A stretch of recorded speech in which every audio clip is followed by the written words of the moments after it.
Medyo naulan-ulan ngayon ay ang saktong pang ulam. Ay siya tayo magluluto nito. At tari nga, ako'y bumili sa palengke ng 1 kilong manok. Atin lulutuin na may sabaw. At matapos kong ang hugasan iyan ay tayo magpiprepare din ng panlahok. Dini nga ay nagpitpit na ako ng tanglad. At ang sunod na inihanda ko ay ang bawang. Pinisak ko laang ng papagayan. Mga kalahating ulo ng bawang ang ating ginamit dyan. At ang ating isusunod naman diyan ay ang sibuyas. Gagayatin din laang natin ng papaganyan. At ang next naman natin ay ang luya. Ang gagawin naman natin gayat dyan ay palapad at gagayatin din natin ng pahaba. Kagaya ng ganyan. Ay kayo nakakasunod sa paggagayat. Ay baka hindi, dapat sunod-sunod din. Ari naman ang sunod, papaya. Gagayatin laang natin ng papaganyon. At iyan na ang mga sangkap matapos natin gayatin. Sa bandang are ay dinin naman tayo. Ang gagawin ko nga pala diyan ay hindi ko na igigisa. Didiretsuhin na natin, magpapakulo tayo ng tubig. At pag yan medyo nakulo na, ay pwede na nating ilagay ang manok. Gayaan muna ang diskarte ko sa paglulutong ito. Ari pag iginis ako'y magmamantika pa, kaya garni muna ang style. At pagka kumulo yan, ay buksan natin. Tatanggalan natin ng mga bula-bula at yan ay dumi ng karne at saka yung mga dugo na natuyo. Ang ating nga pala lulutuin ngayon ay tinulang manok. Sa mga gustong magluto ng garne, ay disundan nyo lang ang aking gagawin.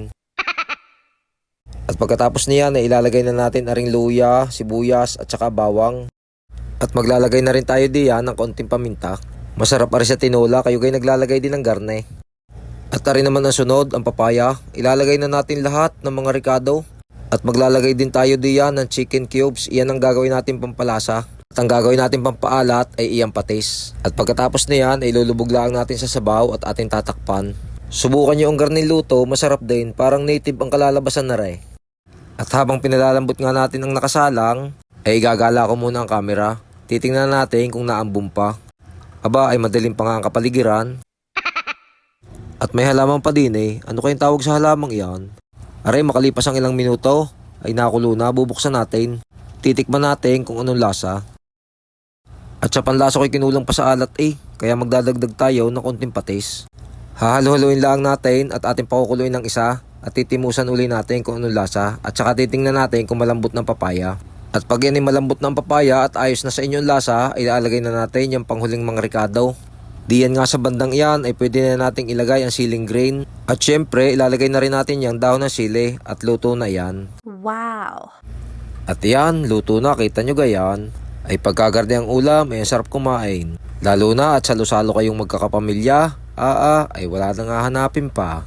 At ari nga sumandok na ako habang mainit pa. Ay panheng, gutom na Kain muna po tayo. Paano, hanggang dito na lamang po muna ang bidyong aray. Sana po ay may natutunan kayo. At maraming salamat po lagi sa inyong panonood. God bless po.